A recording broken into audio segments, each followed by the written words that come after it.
Mr. and Mrs. Anderson, after a thorough examination, it is my professional opinion that Benjamin is on the autism spectrum. I felt a mix of emotions upon hearing that. Excitement that we finally knew what was going on with our son, confusion on what caring for Ben would look like, and fear about the challenges he would go through growing up. So what does that mean for Benjamin? Simply put, he may face challenges in developing communication and social skills. It was at that point that Oliver got up and walked out of the office.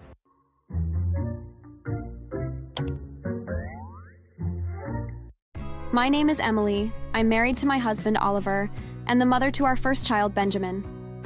Things were perfect between me and Oliver before our son was born.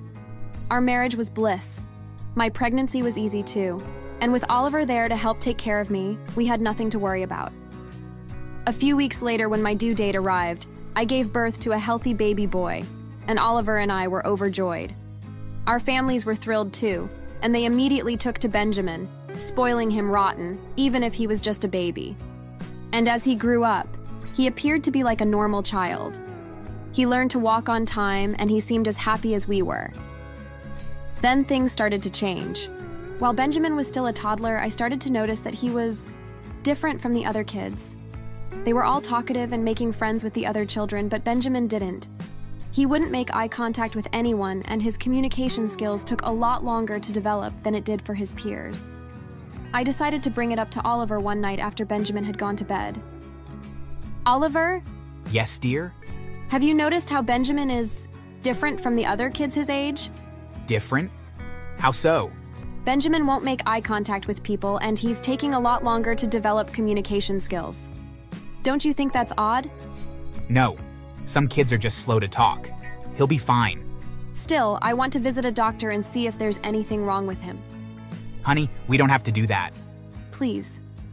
I would feel better if we knew what's going on with Ben. All right.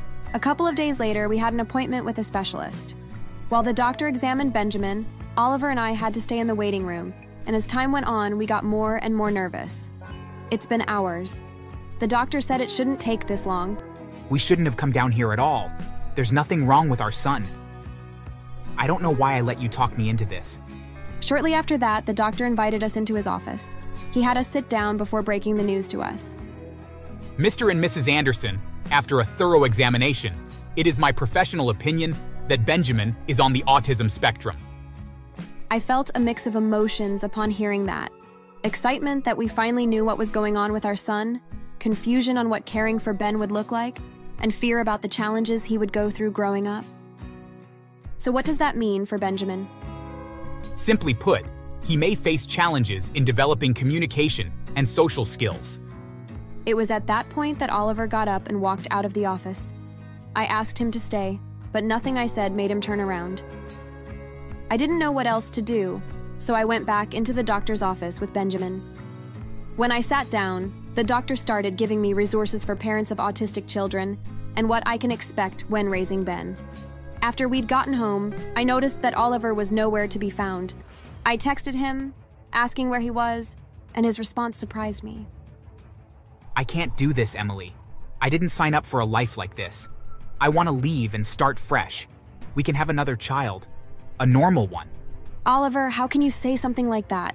Benjamin is our son. I won't abandon him. He needs us now more than ever. We made vows to each other, and we made vows to him. I won't break my promises. I can't do this, Emily. I never signed up to handle a burden like this. Oliver, please don't say that. I won't be tied down by our freak of a son. I can't. Oliver never came back to the house that night, and I ended up taking Benjamin to my parents' house. Through my tears, I explained to my parents what happened at the doctor's office and what Oliver said.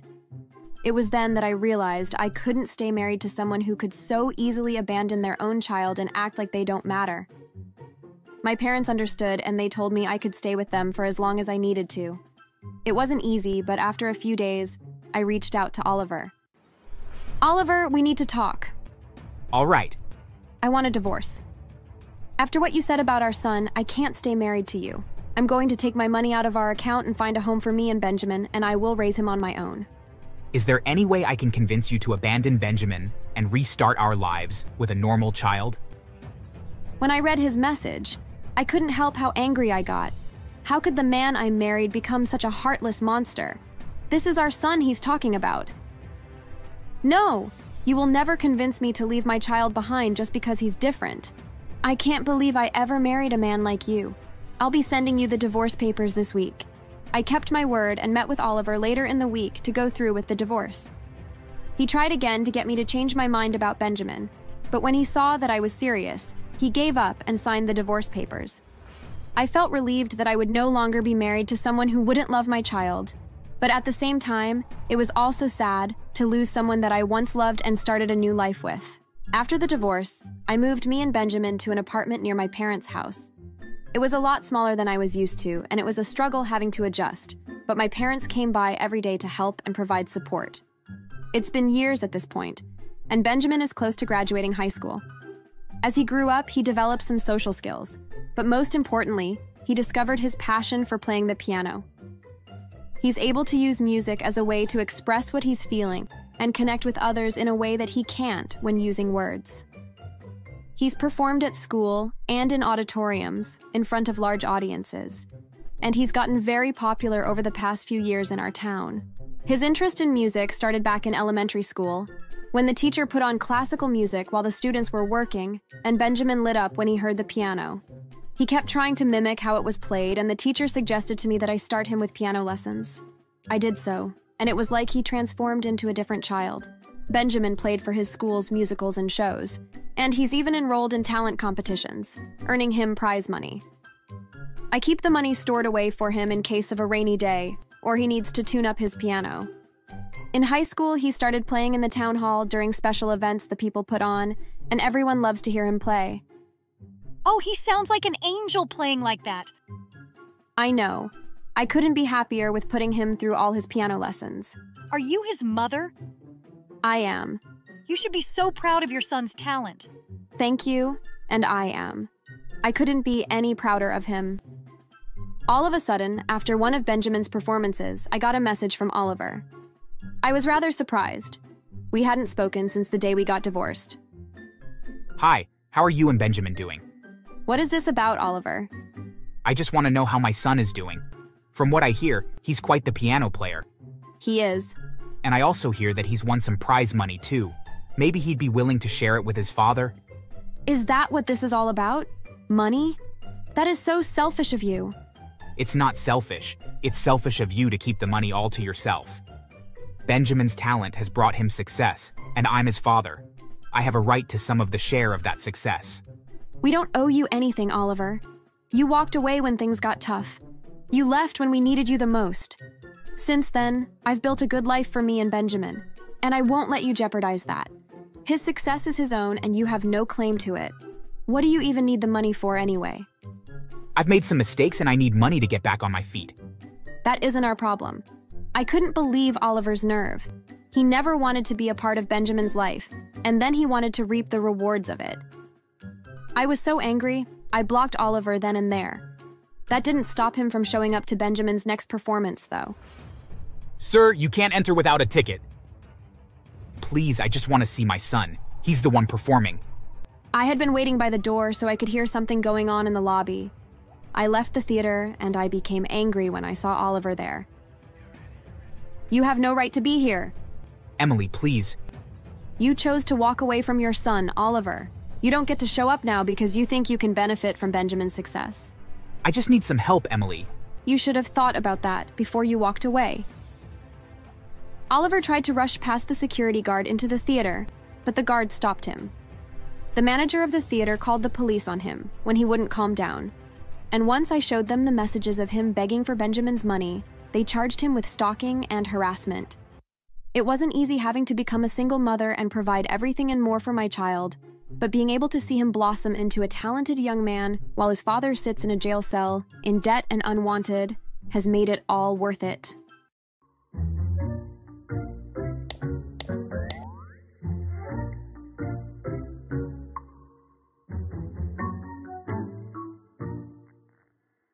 I was 10 years old when Martin was born, and my mom immediately handed him off to me so I could take care of him instead.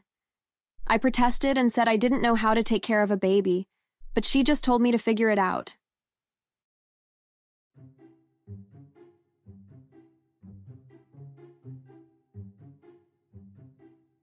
My name is Amelia, and I'm 25 years old.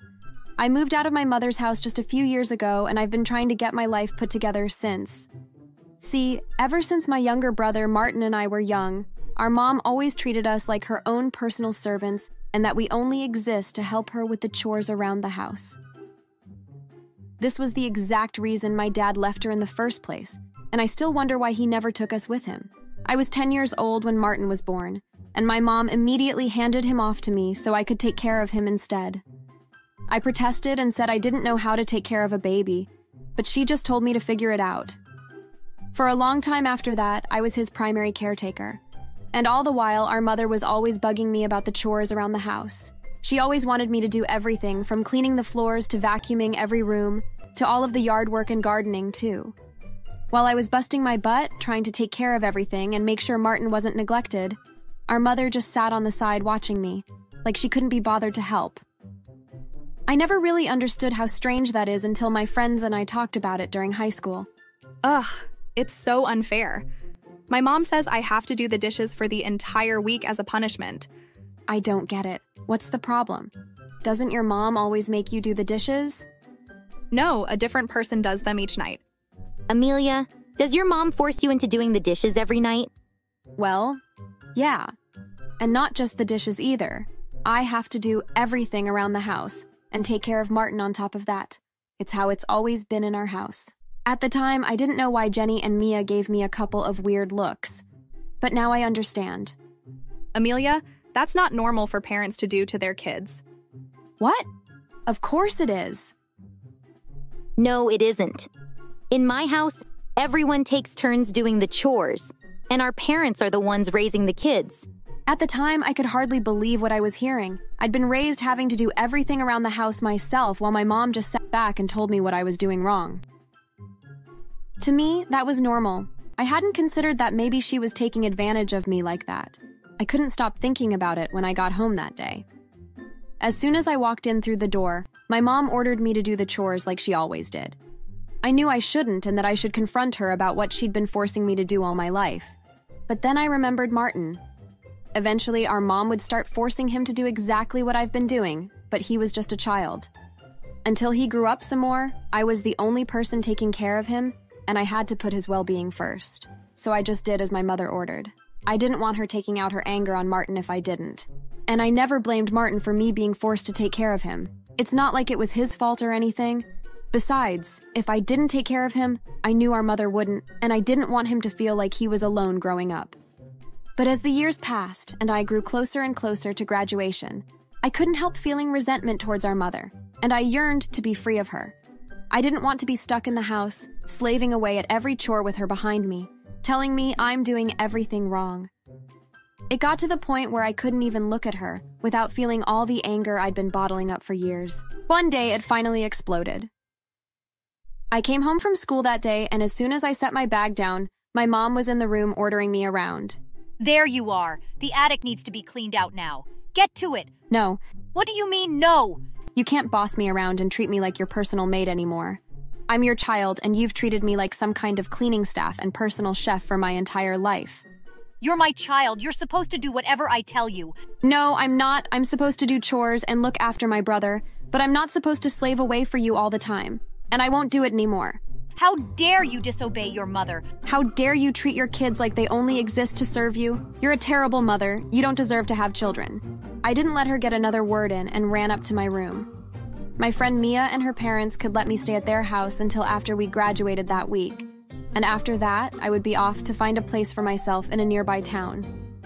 Mia, Jenny, and I had planned for that a few months prior, and we saved up some money so we could move in together. As I was packing my bag, Martin ran into the room crying. Amelia, please don't go. I'm sorry, Martin, but I have to. I can't just stay here anymore and deal with our mother every day. What am I gonna do without you? I don't know, but I promise. When I'm able to, I'll come back and get you out of this house, okay? Do you promise? I promise. I'll come back for you. I left the house that night, and after graduation later that same week, I didn't go back. It wasn't easy for me. I never wanted to leave Martin in the sole care of our mother, because I knew that she would just force him to do everything in the house now that I was gone. I also couldn't help the feeling that I had betrayed him by escaping that house. Without me there wasn't anyone left to care about him and make sure his needs were getting met. Our mother certainly wasn't about to start caring about him the way I had. That thought was almost enough to make me consider staying and enduring more of our mother's awful behavior. But I left anyway. My friends and I moved to a nearby town, and at first we could only afford a small apartment together. I needed to support myself and also save up enough money to take care of Martin once I brought him with me, so we all had to save as much money as we could. I asked another one of my friends still in our hometown to keep me updated on my mother and Martin and to watch them from a distance. After a couple of years, my friend informed me of an incident that happened with my mother and Martin while one of her friends, Marianne, was visiting. I knew Marianne well, unfortunately. My mother would invite her over a few times a week, and they would both delight in ordering me around, trying to do everything for them all at once, and then make fun of me when I couldn't get it all done. To hear that she was doing the same thing to Martin made my blood boil. My friend who heard the story from Marianne the next day told me that our mother and Marianne had forced Martin to clean the house right in front of them, and then deliberately got the rooms dirty again and forced him to start all over, calling him names as he did so. I remember when our mother would do that to me, and how frustrated I became with having to clean the same room multiple times, not to mention the harassment too. I made a decision then that it was time to finally get Martin away from our mother and into a house that actually cares about him. I traveled back to our hometown and went back to my mother's house. As soon as I got to the door, I heard yelling inside and I rushed into the house. I found my mother and Martin in the living room, him cleaning up something on the floor, while she stood over him shouting. Neither one of them seemed to notice me as I got my phone out and started recording. Oh, you stupid, stupid boy. Do you know how much money I spent on that? I'm sorry, I didn't mean to. You're going to pay for that. I caught my mother dragging Michael up by his arm, and as she raised her arm to hit him, I stepped into the room. Don't you dare lay a hand on him. My mother was shocked by my sudden entrance, and froze when she saw the phone in my hand. Michael broke free of her grip and ran over to me with tears still in his eyes. You're back, you— And I'm here to rescue Martin from you. Can't do that. I'm still his mother. He needs me. No, he needs to be loved and cared for, and he'll never have that when he's with you. I'm taking him to live with me and make sure you never get your hands on him ever again. I left the house with Martin and immediately went to get a lawyer so I could get full custody of my younger brother. We went to court, and with the video I took, as well as my friend's recollection of what happened with Marianne, I was awarded full custody of Martin. My mother and Marianne were both charged with child abuse, and my mother was charged with child neglect and ended up in jail because of it. Meanwhile, I took Martin back home to live with me and my friends. We all chipped in to make sure his needs were being met, and I always reminded him that everyone takes turns in maintaining the house, so he never had to feel like it was his responsibility alone. After a couple of years, I was able to move me and Martin into a small house, and we've been living comfortably ever since. From what I hear, my mother couldn't get a job anywhere because of her arrest and her past being exposed, so she couldn't afford to keep her house. And with the way she spent money on lavish and expensive things my whole life, she didn't have any savings to fall back on. Martin and I couldn't be any happier, though, now that we're finally away from her, and we're able to live our lives without having to worry about serving someone else. Thanks for watching. Please subscribe. Some of you might think I'm exaggerating when I say this, but I'd rather take my orphanage back than Aunt Nancy ever again. Sure, the children's home was physically abusive, but Nancy was cruel in both the physical and emotional way. She would try to avoid me as much as possible, even though she was my literal guardian. And whenever she did decide to interact with me, it wasn't pleasant.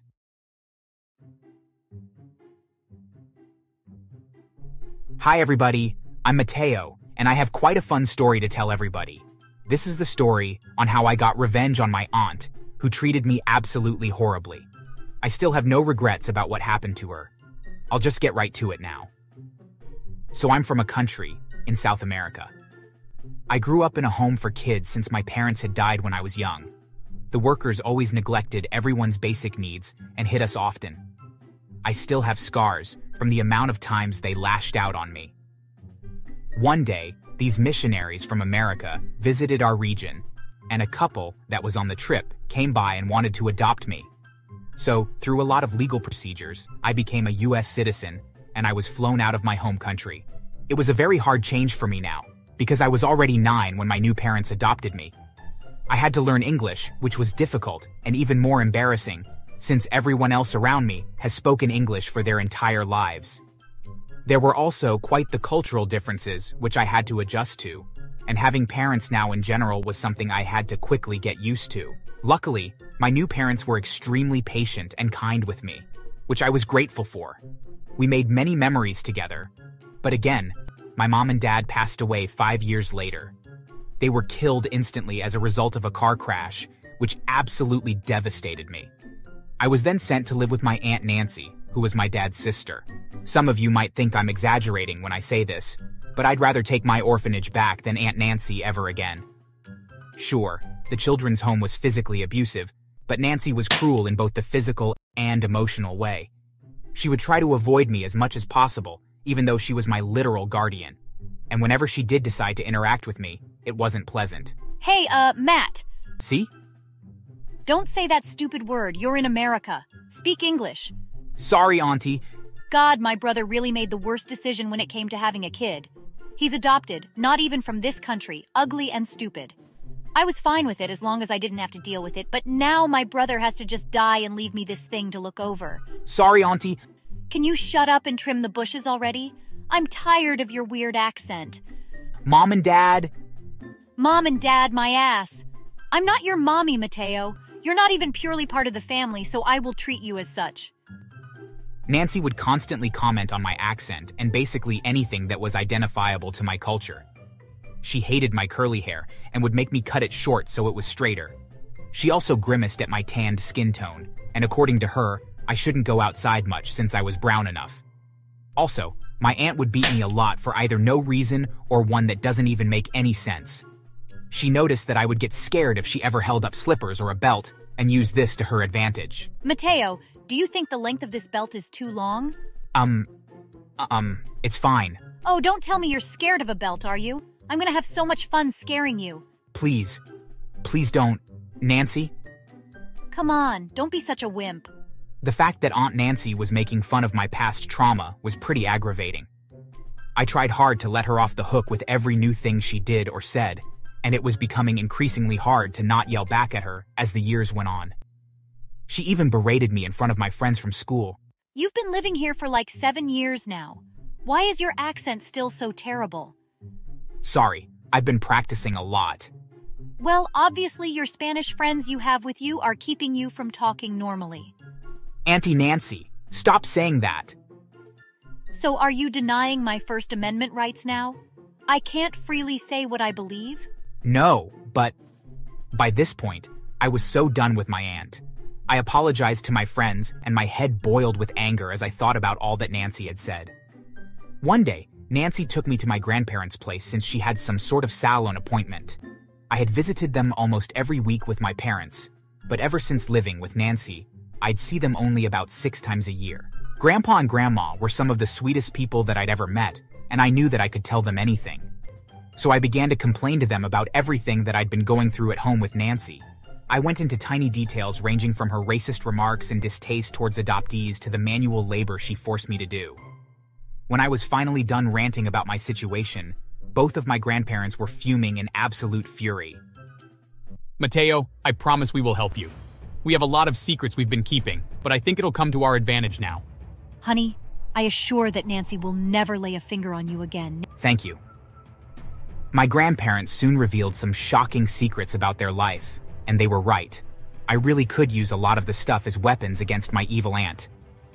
The next time Nancy started acting incredibly arrogant to me again, I knew it was the perfect time to work out my revenge. Aunt Nancy, is it okay if I go to the park with my friends for one of their birthdays? I really wish your birthday could come. Then I could just kick you out already, filthy immigrant boy. Well, I think you're the one that should be kicked out. I'm sorry. Yeah, don't Grandpa and Grandma own this house? I think they have all the right to be able to kick someone like you out. What in the hell is a stupid kid like you talking about? Well, you've acted very horribly to me for the past 3 years by insulting my culture, my appearance, and the fact that Mom and Dad had adopted me. And I know now that you don't even own this house because your parents paid for every penny.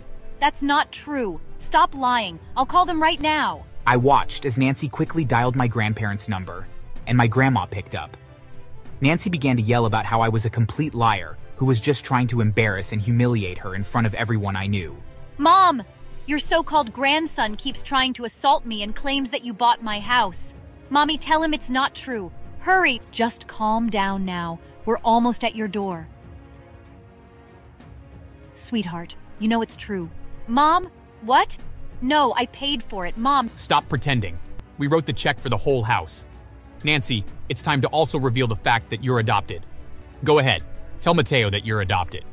Dad, how can you just betray me like this? How do you think it's right that you can just emotionally and physically hurt an adoptee from simply being loved by people other than their biological parents?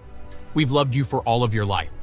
So how would you feel if we treated you so horribly like you have treated Mateo? I've always been so nice to him. I'm your daughter and he's not. What a hypocrite. If he's not your brother's son, then you're not our daughter. It's time to get out of the house. But Mom, don't make me call the cops on you. We've removed you from our will and Mateo will be receiving all of our inheritance after we pass. This isn't fair. This isn't fair. I'm gonna kill you, Mom. With that, Nancy lunged at my grandma angrily.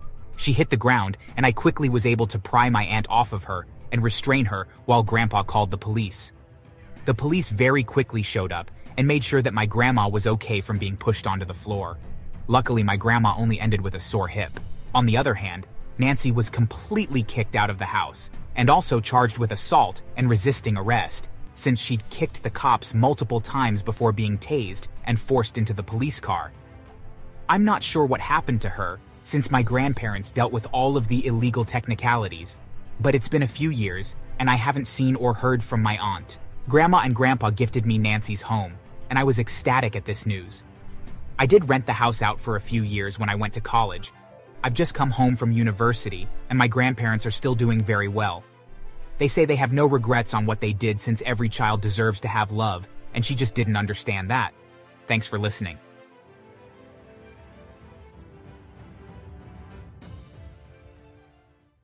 I was officially a loser in their eyes, and I didn't know what to do. One day they told me how they really felt. Son, you suck. You're a horrible son. You're a loser and I want you to move out. You have 1 week to find a new place, then you are out of here. Yeah, you're a complete and total disappointment. I wish we had another kid so they could make something of themselves. But instead we have you. Find a new place quick and get out of our house. That night, I cried for hours. Hi, I'm Levy. I'm 20 years old and recently just dropped out of college after a series of unfortunate events. Basically, my mother hates me and wants me to move out because she thinks I'm a loser. She would regret this decision when I eventually started making millions online when I became an influencer.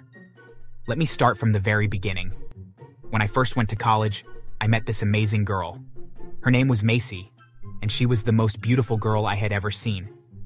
I met her on my first day of class, which was an engineering class. See, I was in school to become an engineer, just like my father. My parents constantly urged me to go to school and do this, even though I was not passionate about it. Anyways, when I first saw Macy, I went up to her and told her how I felt. I was surprised when she told me she felt the same way. We quickly began dating and doing everything together. One day, we even snuck into a zoo at night and watched the monkeys jump around. It was crazy things like this that made my relationship with Macy so special, and I was definitely falling in love with her. She did meet my parents at one point, but they didn't really like her. I was confused, but decided to ignore it. After the honeymoon phase was over, me and Macy began arguing. It would be over the smallest things, and it really started to cause a strain on our relationship. One day, Macy called me crying and told me she had to tell me something. My heart dropped, and I sped to her apartment to see what was going on. Macy, what's wrong? What happened? I have horrible news.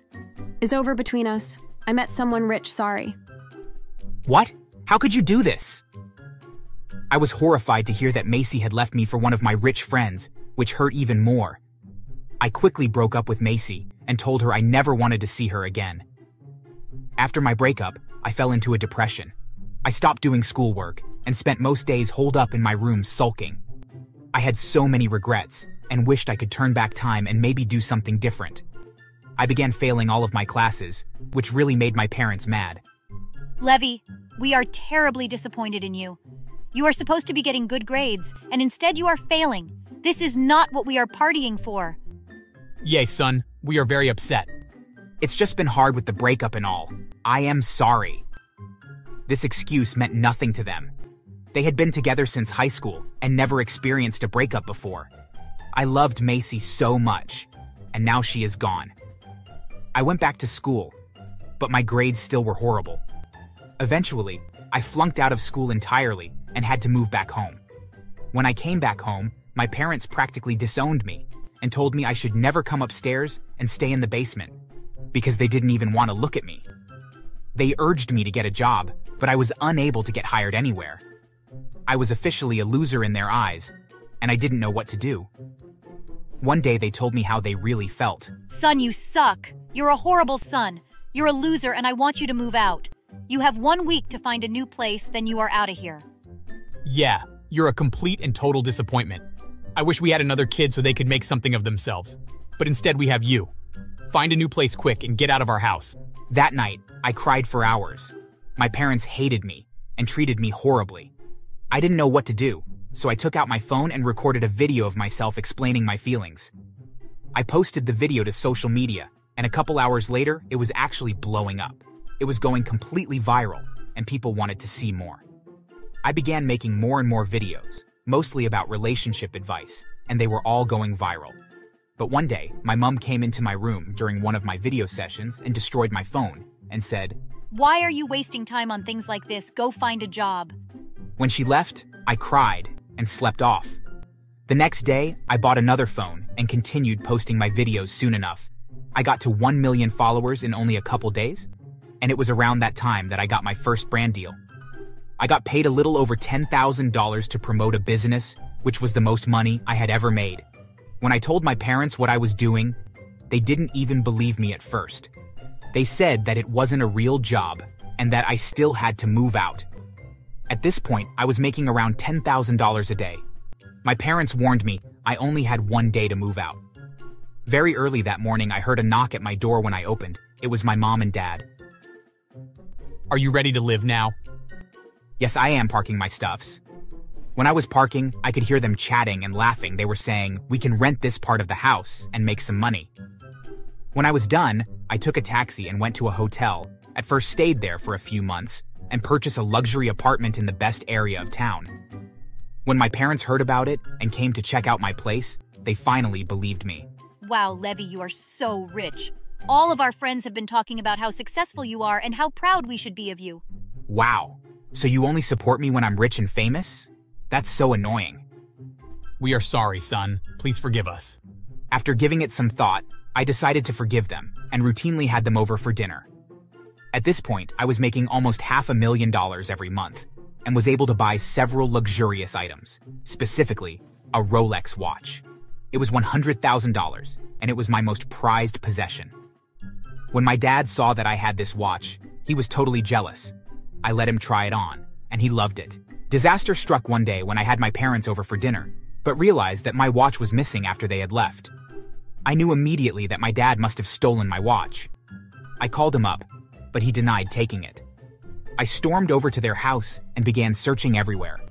Finally, my dad emerged with the watch in one hand and a hammer in the other. You don't deserve a watch this nice. Dad, stop. Don't do that, please. I quickly pulled out my phone and began recording. My dad smashed the watch into pieces and began laughing. He must have gone completely crazy. I think it was the success I was experiencing that made him insecure and drove him mad. I sped to the police station and showed them the footage, and they followed me back to my parents' house and arrested my father. When they asked me if I wanted to press charges, I didn't know what to say. On one hand, I felt bad for my dad, but on the other, I knew how horrible he had been to me in the past. My mother begged me not to press charges because they were already going broke. I decided to not press charges, but instead had a better idea. I would have him sent to a psychiatric facility where he could be monitored and brought back to good health. My mother thanked me profusely for not pressing charges on him, but I was still mad at my mother for all she had done. I decided that with all my money, I could think of a way to make it even. I told my mom that if I wasn't going to press charges, then she needed to write me a long letter apologizing for all she has done. This was good because my mother hates writing. It's her least favorite thing on the planet. She agreed to do this and wrote me a great apology letter. After that, we grew apart, but I don't care, they never loved me anyways. Few months later, I heard they had rented my room to a guy and he ended up stealing a lot valuables at home and disappeared. It serves them right. Just when I thought things couldn't get any better, I heard a knock at my apartment door. When I opened the door, I was met with a familiar face. It was Macy, and she looked horrible. She was covered in dirt and smelled really bad. She explained that after we broke up, she continued dating my rich friend. The problem is, she got pregnant and had to drop out of school. She had almost no money, and to make matters worse, her boyfriend left town when he heard she was pregnant. She begged me to take her back and said that she was currently homeless and wanted me back because I was rich and famous and had a nice apartment. It was clear that Macy was just trying to use me for my money, so I slammed the door in her face. She can sleep on the streets for all I care. I still have some contact with my mom and dad, but not much. Some people say that I should have pressed charges on my dad and had my mother get in trouble too. What do you think?